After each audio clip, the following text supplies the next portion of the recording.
health tech system infrastructure as a case study for now. Before, when you go to the hospital as a patient, you have to stand in a long queue to get your patient card. And once you get a patient card to see the doctor, you also have to stand in the same queue.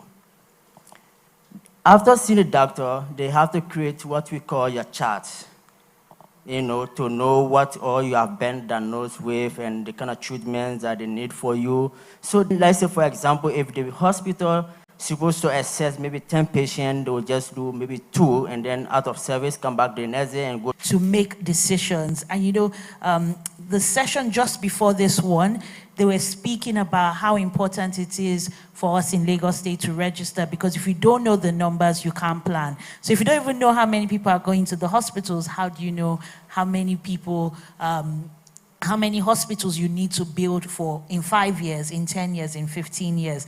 And I love the point you made about technology in political action being a double-edged sword. You've looked at a positive. I'm curious to know whether you're going to look at a negative, or Lidette's going to look at a negative or a positive. But the important thing is just to reflect on a past reality before we start looking at future possibilities. Yeah, thank you so much. I would like to give a bit of personal experience on it. I was born in 1992. Just when Kenya was embracing multi-party democracy.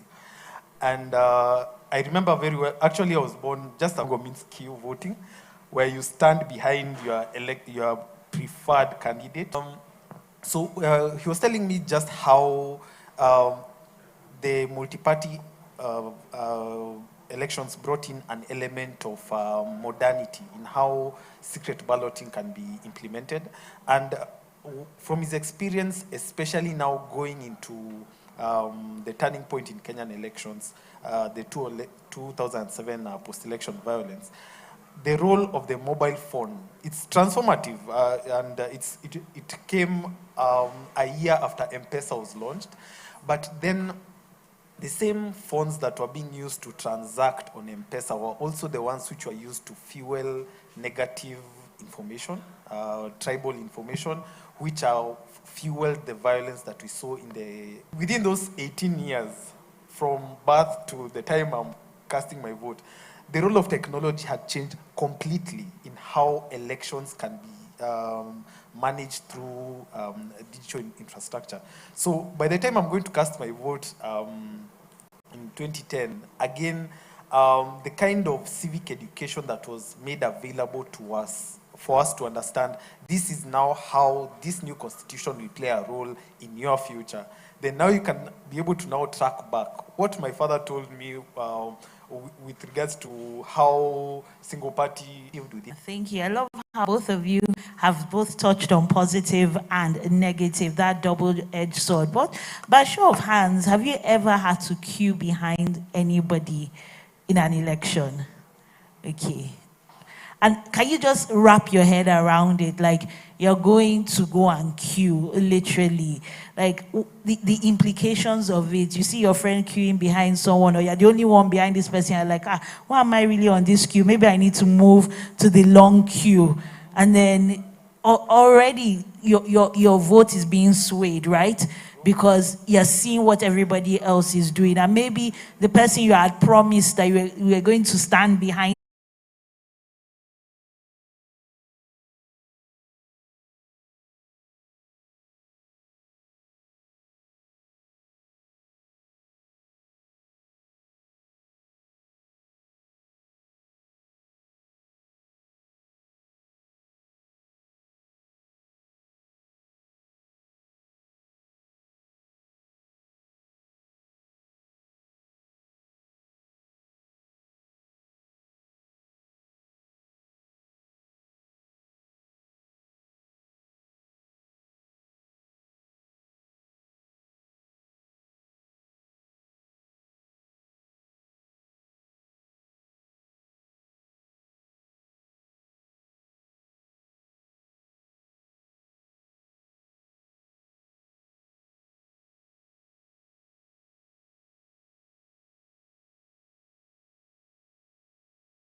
the negative aspects of governance and their interlinkages with political action.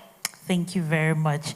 I think that was such a robust answer because on the one hand, social media, the internet has democratized the space. Now everybody with a mobile phone, a laptop, a tablet has a voice. They have a platform to have their views expressed, whether they are legitimate or not, whether it's the news is fake or it's not, misinformation, disinformation, the right information, it's like a level playing ground for all the actors, right?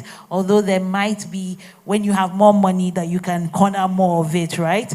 But the fact is, you can make your voice heard with the digital technology. So I'm going to let us focus in on social media, focus in on the internet, and maybe now with the rise of artificial intelligence, what are we looking at as possibilities for the future that makes this process of political action, in whichever way you look at it, whether it's from the demand side, from us as the citizenry, the media, CSOs, or from the supply side, like governments, like you're in the shoes of government, how can they make governance easier, more accessible, and it could be the legislatures, the judiciary. So I just want you to think about it, and the only specific request will be, can you tie it to something related to your country? Because I love how you've spoken about Kenya, she's spoken about Ethiopia, and then we get to hear about Liberia. So a future possibility, political action and social media and AI in Liberia and also in Kenya, and then when we get back to Lidette, in her country. In Liberia, we actually developing the ICT policy, which of course I'm one of the contributors on that policy from the Ministry of Posts and Telecommunication. Looking at the technology infrastructure in my country and how it actually contributed to the peaceful elections in Liberia. 2023 election in Liberia, and it was sponsored by GAC and NDR, similar to CDD and Lagos and so on. So what we're looking at is, like I said, technology can be used in two different dimensions. One, as a tool to build. Secondly, as a weapon to destroy. So if we realize the negative side of it as a technology institution, how can we pretend that there was a lot of hate speeches, there was a lot of misinformation that will cause a lot of chaos, that will manipulate even the election results? So we actually move into the use of AI, wherein we use so many other AI tools, such as CrimeTango for social media monitoring. We identify the actors when it comes to information manipulation, and we hashtag them in our monitoring tools to make sure that whatever thing they are saying, the AI is reporting to us, and we develop the fact-checking room wherein the fact-checkers make sure that whatever thing these actors are saying, they fact-check it and we have it published. So that's how we minimize the risks when it comes to misinformation and disinformation. We're not denying the fact that social media has contributed a lot to most of the activists, organizing protests. Even the politicians, they help them a lot to carry on the sentimental analysis about how people actually responding to what they say and how they say it. It gives them a ground to know, to prepare for, to prepare ahead of time. So that's how we conquer that. Additionally, we have launched several e-government services. For example, the access to information was a very cardinal issue, but nowadays we have a portal wherein you can request information from any ministry or agency once it comes to government, because it's a very big issue to get information from government. So InfoLab, wherein you can request for information, and if the information is not available, our AI report is available. So we have a lot of e-government services and so on. Thank you. Well done. Thank you for sharing. A warm round of applause, please.